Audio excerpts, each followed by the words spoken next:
it's only 17% of borrowers go back to the same lender. What's called the berry button, the red button that I hit.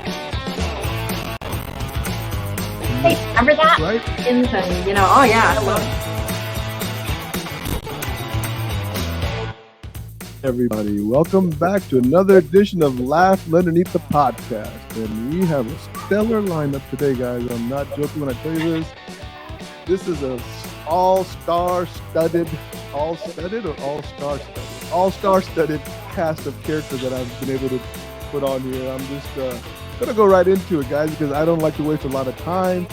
And I know that we're going to have some questions that we're going to be answering. We have on board here, let's start off with Clay Jones, Head of Credit Risk from First Option Mortgage, who's got his camera and sound in alignment, so we're good there. Clay, right? Say something, I can confirm you are good. All right. Then we got Phil Bissell from EPM Mortgage. How you doing, Phil? Good. Phil, you're not in Atlanta, right? No, Massachusetts. Massachusetts. Okay, right up there with your dad. Got it. So tell Ray I said hi, by the way. And then we have the legend, the myth, the man, Mark Thomas from AmeriSave, right? I got that right, Mark? No, I'm at AmeriFirst. AmeriFirst, sorry, Yeah. AmeriFirst. I knew it was one of those Ameris. AmeriFirst, and you're heading up something a little different than residential underwriting now, right, Mark? Yeah, so we're doing all business purpose and some commercial. Okay, so that's like a new foray for this AmeriFirst, right? Yeah. Interesting. Yeah, and we probably will also be doing some wholesale eventually under the brand. All right. So listen, if our listeners haven't figured out who these people are, it's okay. Most people don't know who they are, except geeks like me. And these guys are, most of them are pretty good underwriters. And they've trained a slew of underwriters underneath them, which is really more important than them being underwriters, because I've worked with two of them personally myself over the past years. And I can tell you that as a salesperson, sometimes being told no by these individuals is perfectly acceptable because you know they're coming from the right position. And so we're just going to go right into this. And like I said to you guys, I didn't have any list of questions, but I do have, obviously stuff that's going on. I want to kind of start off a little bit about where we're headed, right? Because I think right now there's so much anxiety with the interest rates. There's so much anxiety about buybacks from, maybe a year to 18 months ago that all lenders are facing, right? Where the rates were low and now you got to take it back, but how do you buy this and it's not even a scratch and dent anymore kind of situation maybe, and you're looking at servicing something that may not pay off, but you guys are held liable for that. We're looking at maybe credit tightening possibly, but if they tighten credit, then does that make home ownership less possible for everybody? So there's all these things that are going on in the future of our mortgage industry from the credit standpoint. So Phil, I want to start off with you because obviously I know we worked together at Carrington, but I don't think I ever had an underwriting from you that I remember. But I mean, how are you? Because you're on the wholesale side. So I think that's also a little different, right? Because you're dealing with people that aren't really your employees. So that puts it in even a more tighter frame. Yeah, I mean, I think you sort of touched on it a couple minutes ago. I think it has a lot to do with training. I think training.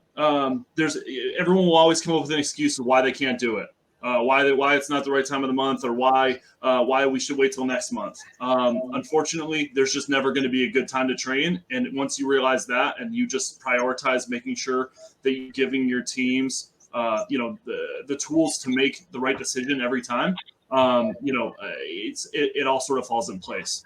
Because you're right. I mean, I think gone are the days where you could make a loan and you could say, the rates are so low, we'll be able to refinance out of it if it's a problem. Mm-hmm. We're looking at books of business at 3 1/8, sometimes in the 2s. And if you make a mistake there, I mean, that's, for some shops, that's the whole operation. So the training is imperative. Yeah. Mark, you've been around a while. You've seen markets like this come and go. I know that and you have the scratch marks all over your body to prove it. I know that. But I mean, is this a new market that we're in, or is this the same old market that we should all be used to by now? I mean, I definitely think there's some dynamics at play, right? But it's not an unusual market. I think that the bond markets and the liquidity side is they're just nervous, right? They don't really know where the economy is going to go, how long it's going to take to fix it, right? So everybody is just trying to, you know, keep themselves out of what happened 3 months ago, which is where a bunch of everybody got caught with paper that was 103, 104, and is now 90s or low or even high 80s. So I think it's just a cautious approach. Even though there's some signs of the unfreezing, we'll call it, right? Everybody is still very cautious. Nobody wants to race out there and pull back, open guidelines back up or lower rates to a point where they're going to be unprotected. Yeah. Clay, in your view, I mean, now you and I, we have weekly discussions, you know what I mean? Because we're working together. So FYI, I'm at first option, Clay's at first option, right? And my managers and loan officers have to, run their loans, and Clay's the ultimate decision-making process at our company. I mean, based on what Mark just said and what Phil just said, I mean, how does those like the statement of credit tightening, credit loosening, are we in a brand new market where we have to just be cautious till we get to the other side? I mean, what's your stance on that? Yeah, I mean, I think those gentlemen really, said it well. I mean, the market can deal with bad news. What it can't deal with is uncertainty. And I think the whole idea of, is it going to be a soft landing? Is it going to be a hard landing? Not to get too nerdy into that stuff, but I think that's pertinent. If we're going into a recession where, the values drop a little bit more than we even think they're going to, or the unemployment rate changes in any significant way, even small changes, then I think it's going to be a different discussion. At the end of the day, I mean, I think it's all about, doing make sense loans. And, people probably hate it when risk people say things like that, but it's almost more important than ever that we get back to that. I know, when things change, and I think one of the things I would say about how this is a different market is that how fast it's happened, right?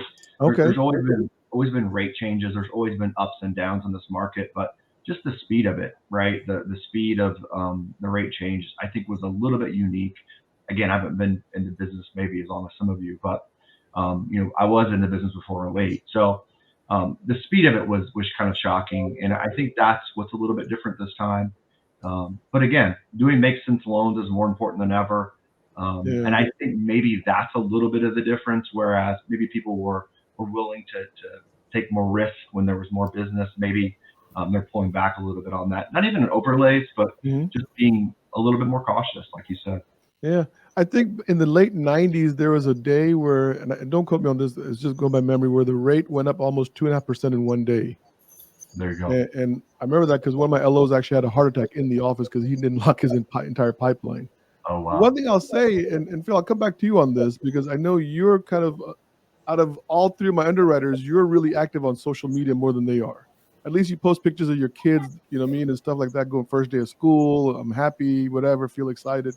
But I mean, in late 90s, we didn't have social media to kind of talk about my underwriter sucks. Like, there's certain mortgage groups, right? I don't want to name them, right?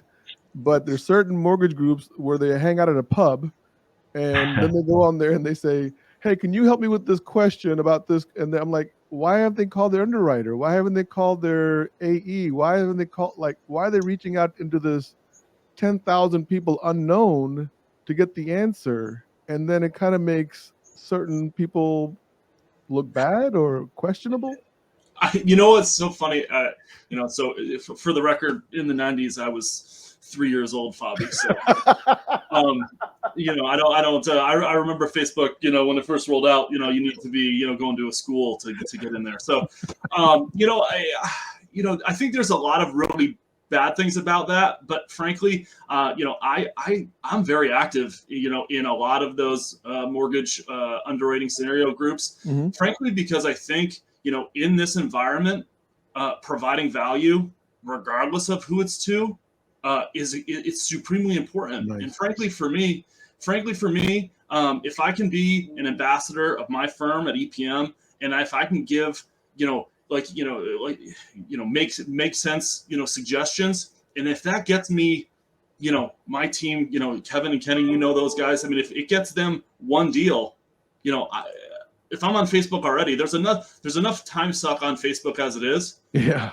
If I can snag a deal in the future because they remember that I said something about a scenario, then why not, right? Yeah. I mean, I think of course I say that. I mean, no one has ever come to me at EPM and said, "Hey, listen, I know you're saying we can't do this, but but Mark on Facebook said that if I do this, and this, that I can do it."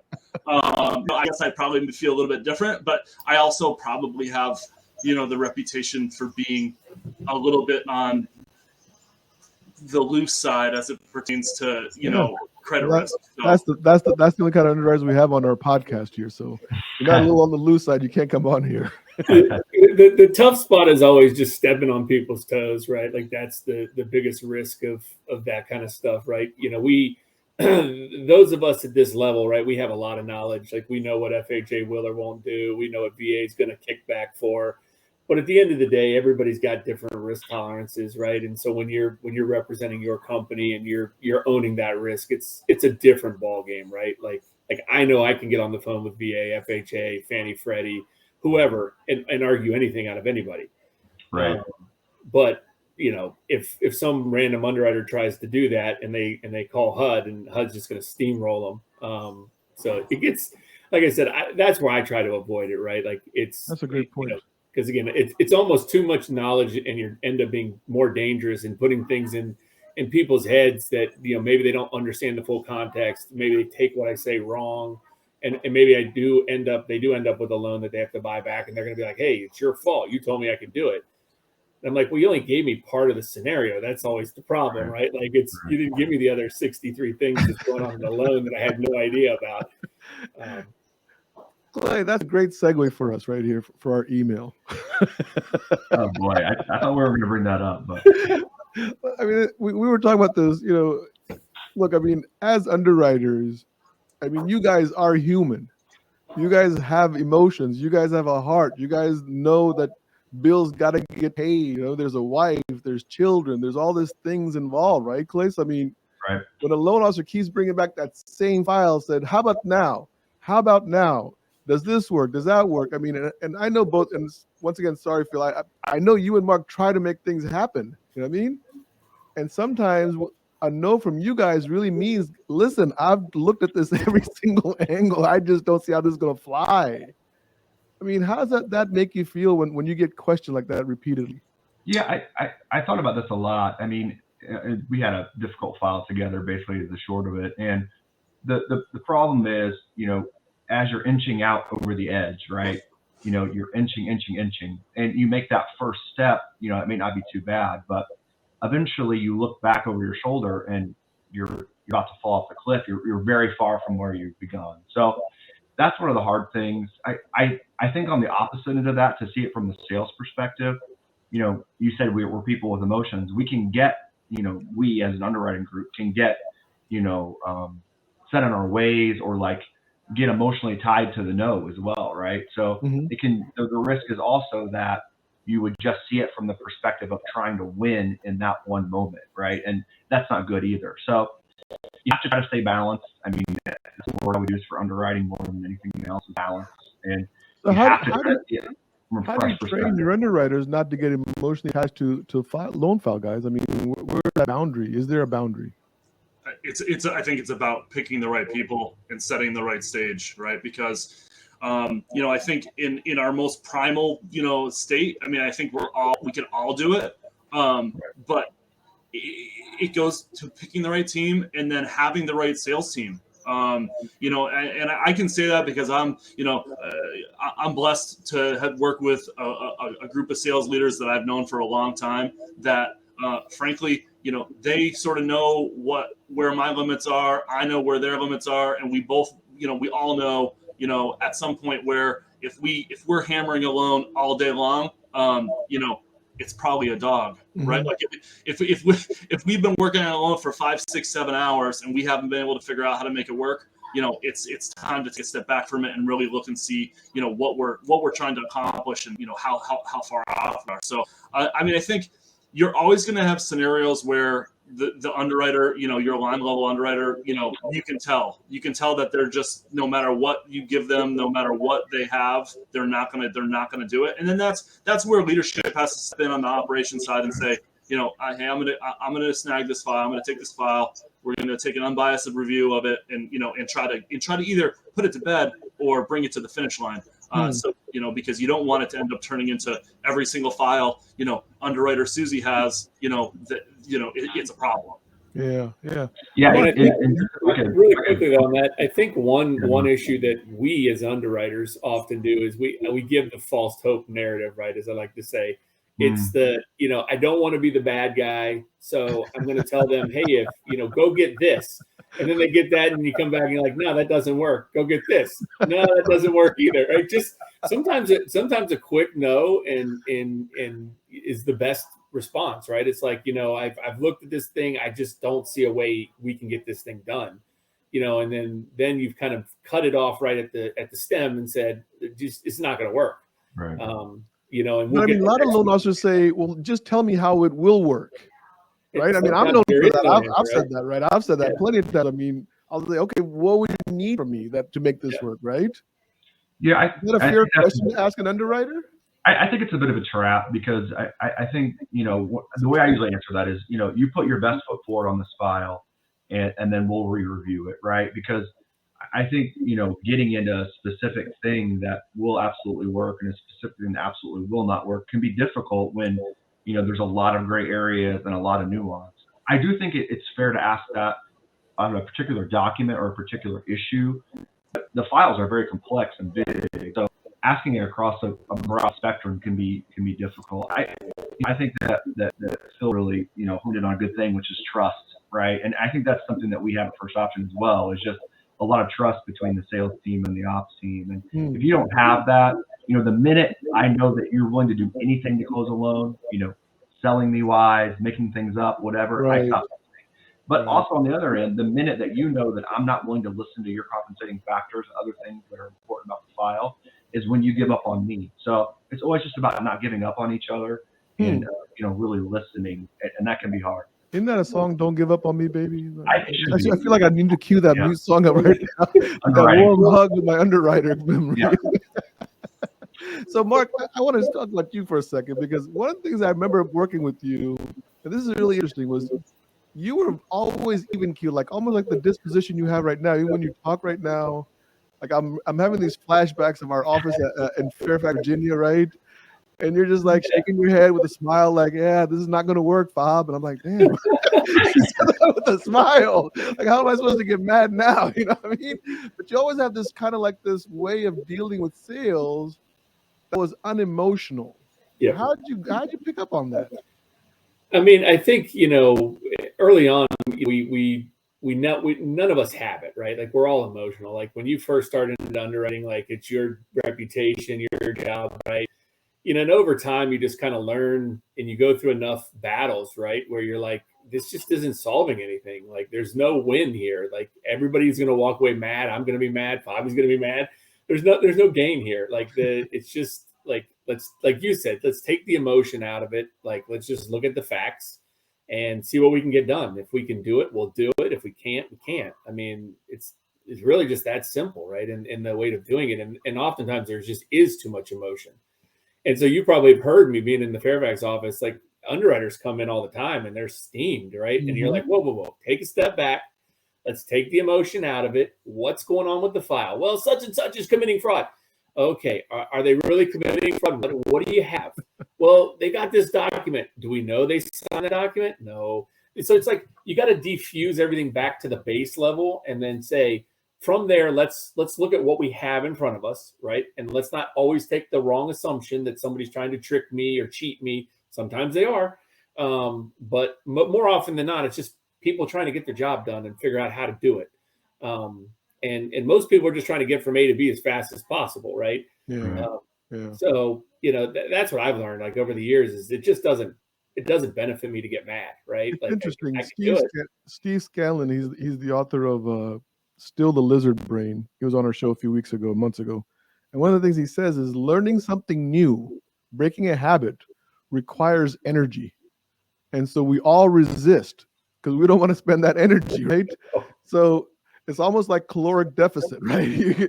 Like if I don't learn something new, a new habit, if somebody doesn't challenge me to say, hey, stop and think about it this way, then I can save calories, you know what I mean, and just sit in my little squishy seat, right? And what you're really talking about is the same thing that we have to do on the sales side with loan officers. Like, hey, did the underwriter really mean, go take this loan and throw in the garbage can? Or were they just tired of you asking for the 18th time, does this document work? Right? I mean, so it's always like on both sides, it's like this learning almost the same skills and calming people down. And at the end of the day, realizing we're all in it together and kind of like, move forward together without emotions. Now, Phil, I want to come to you because you have an interesting position right now. You guys are on the wholesale side, right? Yep.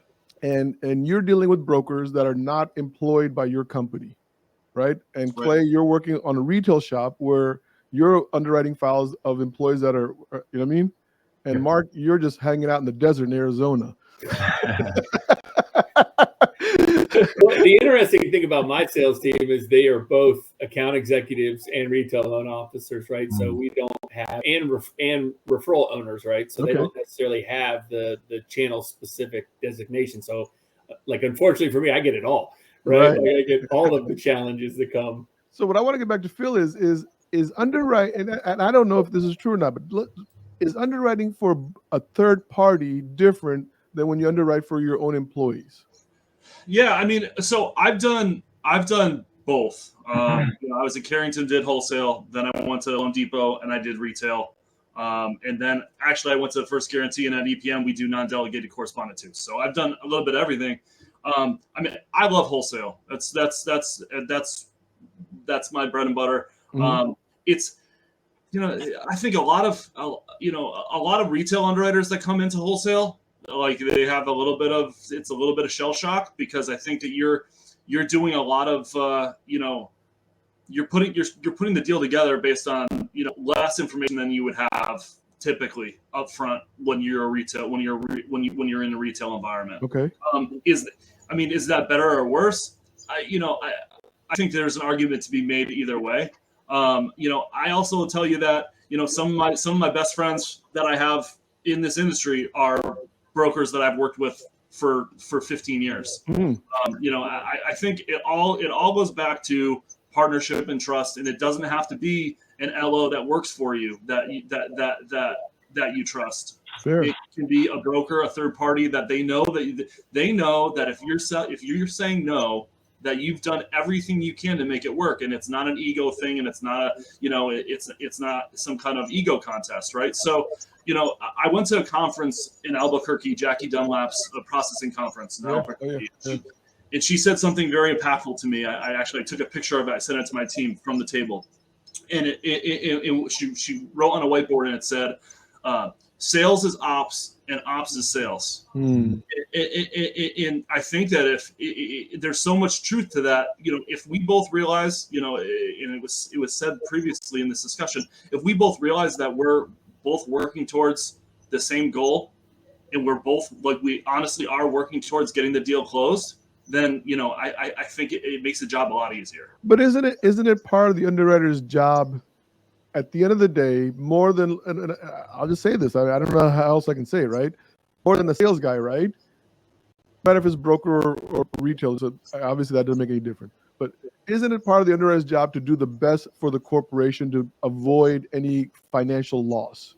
Yeah, I mean, I think that's inherent, right? But that's step one, right? So, like, I've given you your approval, and if your approval is 10 conditions long, those 10 conditions are going to be what we need to make sure that the loan's saleable. I'm saying, I guess my point is, if condition 3 is asking for A, B, and C, I can't take a position where I'll only take A, B, and C if I know full well that X, Y, and Z would also solve that problem. Okay. Yeah, and also too, like, that's not the only thing, right? It would be actually very easy for me to avoid losses, right? I think when people hear the word risk, it's almost a negative connotation immediately, and that's why I've always joked that the international sign of underwriting is actually like a bridge, because it's not just that we're putting our hand up and stopping it. We're allowing you to do things that you may have not been able to do before through our intervention working with the file. So if it was just avoiding losses, that would be easy, right? But it's not. We're actually here to close loans, like we always say, and it's true. Okay. So avoiding losses is part of it, but it's just a small percentage of what we do overall. So you're not looking at every file saying, I can't really do this file because this could cause a potential loss for the company. I mean, I don't think you can do it that way, or you're going to really be stuck. Okay. All right. So Clay, I'm going to come to you real quick because you said something last time when you were on the show a year and a half ago. I don't know if you remember this, but we have you on record. Right? I asked you, Clay, and now I'm paraphrasing, right? Some underwriters say, I need a condition that because this file I need a feel good condition, right? It's not right. I knew you were going to say that. And your response was, don't send me a file that makes me feel bad. I mean, let's talk about that statement because we didn't really dive into it that much. You kind of shocked me with that statement and I kind of let it go, right? Well, to be honest, I don't actually believe in feel good conditions. I think that's a title that is put on some conditions that I wouldn't agree are just to make me feel better, right? So there's a little bit of a quip as far as don't send me bad files and you won't have any of these problems. But that's more of a joke. I mean, I think that people label things. You actually don't really need this. You just want to feel good about it. And to me, I would label them as, I actually do feel like I need it, right? But I agree. I think going outside of what the agency wants and what is required is a mistake. I also think that there's situations that we can't agree on necessarily the need for them, and that's where it gets kind of dicey. But I agree that we shouldn't be getting things that just make us feel good. Mark, you had a knack for going through the ambiguity of the words on whenever there was like these, and I remember you had that knack to kind of figure things out. So I mean, I want to continue with this feel good condition question. So I always preach to my team, right? It's like, keep to actionable items, right? Like, what are you going to do with this when you get it? What's going to come out of it? Like, be thinking forward. So they give you this letter of explanation that you want. What if you don't like it? What are you going to do? Are you going to decline the loan? Well, no, probably not going to. Then don't ask for it, right? Be prepared for the secondary piece of what's going to come when you ask for whatever you're going to ask for. Right. And as long as you feel it, and it's within the tolerances of the company that you're going to do it, that this loan doesn't make sense because whatever the bar is going to say on the explanation is going to change my opinion of it. But too often what ends up happening is somebody asks for something, somebody fights about it, then they end up providing it. And ultimately the underwriter gets backed into a corner anyway, because they know they can't stand behind it enough to decline the loan. So what it does is, for me, is just makes the file, one, look worse to anybody I'm trying to sell the file to, right? Because here's this ugly letter in there that we're not going to do anything with.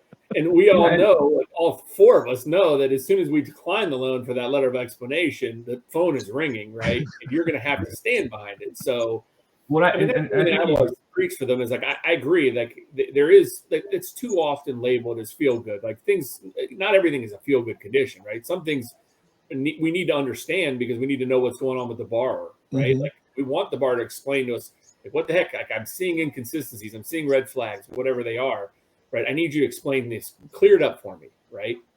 But Mark brings up a good point too, in that people think that we just try to limit the sales side, and it's absolutely not true. We, as a manager, you actually have to limit your own team sometimes too. Wow. And, okay.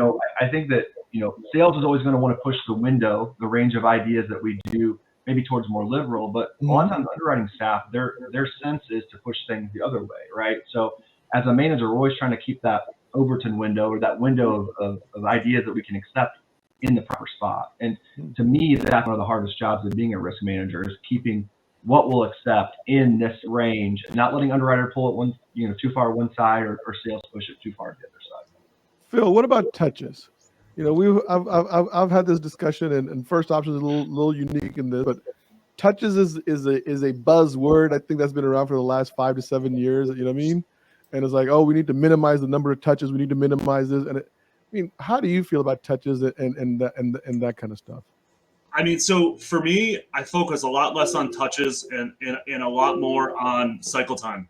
How fast does the loan go from submitted to closed? Because for some loans, I mean, we go down to 500. So for some loans, Woohoo! for some loans, you know, if I have a 500 Me and refer, Mark know some loan officers that we're going to send your way. if I have a 500 refer, I probably want to see that loan another time or two to make sure that we don't get to the finish line and then something that's been in there for 2 or 3 times or two or 3 days, 2 or 3 weeks, whatever, is going to kill the deal at the end. Wow. So I focus a lot less on touches, a lot more on cycle time and making sure that the speed of delivery is quick. So credit score, I mean, guys, listen, we all know if you got a 540 credit score and you want to apply for an FHA loan, you need 10% down. The likelihood of somebody with a 540 credit score having 10% down is about 0.5% in my career in 28 years of mortgage business, right? So is this credit scores just good marketing or is it really realistic? I mean, Phil, you're shaking your head, so go ahead and you got it. No, I mean this is like sub 600 is it's where I live. I mean, I think there's so many different options, as far as whether it's gift, whether it's 401k, whether there's a lot of ways to get your 10%. But are you okay if somebody had a 540 credit score and the 100% of the 10% was gift? I mean, so for me, so FHA, I mean, the guidelines do not restrict where it can come from, just only that you need to have a specific amount of reserves left over at the end. That is your own money, right? So that's not going to be your 10%. It's like going to be three months or what have you. So I'm looking at Mark's body language, and his arms are crossed, and I know what that means. So I know you don't even get the. No, I mean, I don't disagree, right? I mean, I think that the challenge just is, when you deal in the FHA subprime space, right? Like, there's a lot of stuff that HUD or VA will do, right? And as a lender, again, if I was working for a bank and I was doing CRA type business, I wouldn't care. And I'd do it all day long because I know I'm going to end up with, bad ratings. But bad ratings are good ratings, right? In the CRA space, like for a bank, they want a high number, right? Like when you're a mortgage lender, you don't, right? So, like that's the fine line that you have to walk. Like with HUD is how bad can I let it get to where they're happy, but then I'm also not getting, a cease and desist or additional audits and things like that, right? So it's a tough balance, right? It is a balance, right? I mean, because you don't want to say yes to everything just because it's part of the guidelines. I mean, Phil, I'm pretty comfortable that you guys don't say yes to everything, right? There's a no because I mean I think every lender has to protect themselves and be whatever the vision is for what they want to be. They have to put guidelines in place to protect that. I mean, there's been this is now the second down to 500 lender I've worked for. Both of them have basically instituted the same safeguards to make sure that neighborhood watch doesn't go over a certain amount. It's not the Wild West. I mean, I think there's this there's this misconception that if you're below 600, suddenly you're a masked murderer that doesn't deserve doesn't deserve the time of day. It's patently false. I mean, there's I can't tell you how many times I look at a credit report that's a 575 and it looks better than the 620 I looked at an hour ago. Wow. Yeah. Wow. I mean, I think it's. Point. I mean, I just think this is serving the underserved from my father now. That's emanating out of my pores. By the way, just a side note, ask Ray who actually pushed that idea in his head. I was only asking for 580. He went down to 550. I kept begging to go down to 580, man, in 2012. It's like, oh, fine, we can't do it. Anyway. I just think it's about being thorough and it's about being consistent and it's about doing the right thing, right? So, and when I say the right thing, I mean, you got to protect the firm, but you also have to protect the borrower and you have to serve your client. So, guys, Phil just opened up a doorway for me that I wanted to kind of talk about before we ended the show, right? And so we're coming up to the end. So thank you for opening that door for me. Thoroughness. How do you guys deal with an underwriter on your team that's not thorough? right? We all have it. Once again, we're back to being human, right? Feelings, blah, blah, blah. Now you have, underwriters who aren't as diligent and they're approving files. And all of a sudden now you're having to clean up their mess in post-closing or even worse later on down the road, right? Clay, I mean, how do you deal with underwriters that aren't as diligent as you would like them to be? It's a lot of it's identifying the problem, right? I mean, when we had so many loans in this crazy period that we had, I mean, the volume that was coming through, I mean, there's going to be, just mathematically, there's going to be more problems with the amount that we expected each of the underwriters to do. On the flip side of it, again, getting back to balance, there's some people that don't make any mistakes, but they don't underwrite any loans, right? So, I could be perfect, but I'm only going to do 20 a month. It's like, that's not going to work, right? So it's all about finding that balance. For me personally, and maybe this is the way I handle things, but it's always going back to the checklist, always going back to the process. There's no bad people, only bad processes, right? So if you're not using a process or you've gotten sloppy with the one that you've used, then there's going to be mistakes. And the good thing about this business is, you can make a mistake. It's as long as you don't make it again, right? So it's just learning from your, trial and error. I really push using checklists and then having your own personal checklist. So, I made a mistake on a zip code one time when I was a young underwriter, and it really changed our max loan amount for FHA. And I've never forgotten that, right? And I'll never make that mistake again. So it's just about coaching in that way and getting back to a really good process. Mark, what about you, man? Thoroughness guy. I know you were a pretty thorough underwriter and credit risk guy, you know what I mean? But obviously you've had to deal with underwriters that weren't as thorough as you would like them to be. Yeah, it's tough, right? Because, again, with like Clay was saying, with the ebbs and flows of volume, you kind of almost get into the necessity of being less thorough, right? Like there's no way you're going to get through 4 loans a day if you're going through everything with a fine tooth comb, right? It's just not going to happen. So it's just the balance of when you need it, having that, kind of focus with your team and having those conversations about, hey, I know we have these things in place, right? There's a reason why, but we need to push volume. So you guys are all competent enough to know where you can push, right? Like where's the little areas that, hey, maybe I don't spend 45 minutes looking at that appraisal. Maybe I spend 30, right? And there's little ways of doing it, but it's tough, right? Like, I preach thoroughness, right, with my team. Like I want my team, before they push that loan to clear to close, to double or triple check, right? To make sure their calculations are right, make sure they have their notes where they need to be, especially if they're government loans, making sure they've got all their I's dotted and T's crossed, because that's really the killer for files, right? It's not the decision making that's the problem, right? We all know that. Like I can't ever remember the last time I couldn't get a loan sold or a loan insured from a decision that I made. It was always a technical mistake, right? Something like, to Clay's point, missing a zip code, or, not having, like, again, I've closed in, not me personally, but my team's closed an IRRRL that didn't have any rate benefit to the borrower. Like the VA was like, what are you doing? Like, there's no benefit to this loan.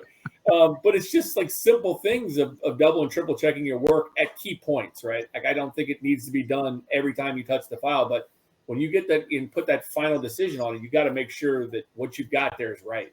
All right, guys. Look, we're coming up to the end. I want to have a little goofy segment if we don't mind.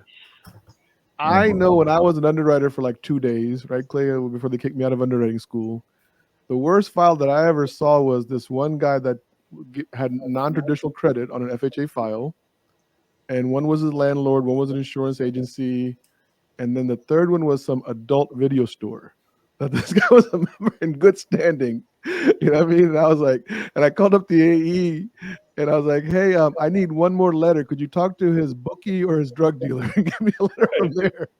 So, I mean, I just want to know, have you guys seen goofy files like that? I mean, in your careers, I mean, something that just made you laugh, like, oh my God, am I really seeing this? I mean, like, I'll go first. My craziest one was, we got a file, and this wasn't that first option, by the way.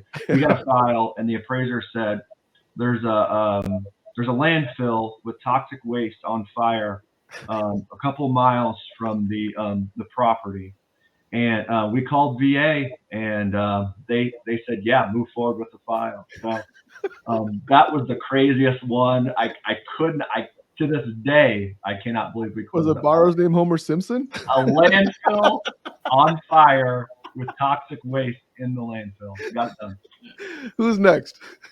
I think every crazy one that I ever had, it's all circles around the appraisal. So around the appraisal, or around the noxious odor alerts on FHA Connection. You get the occasional appraisal where there's stripper poles in the bedroom, or there's swings from the ceiling. Like it's LOXs are always one of my things that I really sort of like to I like to really comb through, because you get to learn a lot about people that you really probably don't need to know on an LOX. So it's never, there's never a dull moment, that's for sure. You brought back a memory on the LOX. I'm going to tell it offline, though. Mark, we're saving the best for last. Come on, Mark. What's up with you? The funniest things are the fact that people have no shame, right? Like when you would expect an appraiser's going out to your house, like put your bong away, like put the mirror with all your cocaine, maybe slide it into the drawer, flush your toilet. But my best one yet was we had this property out in Colorado, and the appraiser went out and took this picture, and it's like this vault that you would see in like the FBI, right? Like eye scans, and the appraiser's like, I don't know what's back there. They wouldn't let me in. So we're like, well, if we're gonna make the loan, we have to see what's in the vault, right? It's part of the property. So they opened it up, let the appraiser back there, and they took this thing. It was like 3 football fields of marijuana plants. Oh my God! Right? All legal, wow. right? But I'm like, hey, these are government insured loans. Like they don't allow this stuff, right? But like, the shock of how much marijuana was in that person's house. Wow. See, this is what I mean. Underwriting credit risk is fun. This is fun stuff, guys. It's not all, this dark gray, black and white life. And I know that because I was able to underwrite for a few years, and there's a lot of funny stuff that happens on the other side of this spectrum. So, guys, we're at the end of our show. Mark, Phil, Clay, thank you all for being and participating on this episode. I loved it. It went by too quick for me. I have probably more questions inside my head. We might have you guys back on if you guys don't mind, okay? Yeah, absolutely, brother. So thank you, and see y'all later. Take care. We hope you enjoyed this edition of Laugh, Lend, and Eat, the podcast. You can now enjoy Fabi's article, Laugh, Lend, and Eat, featured in the Vision magazine. Please be sure to subscribe to our YouTube channel, where each month, we are giving away some swag for our lucky listener to show off. Thank you to our sponsors for their continued support, First Option Mortgage and One Good One Recruiting. And remember, you have to be something, so be kind.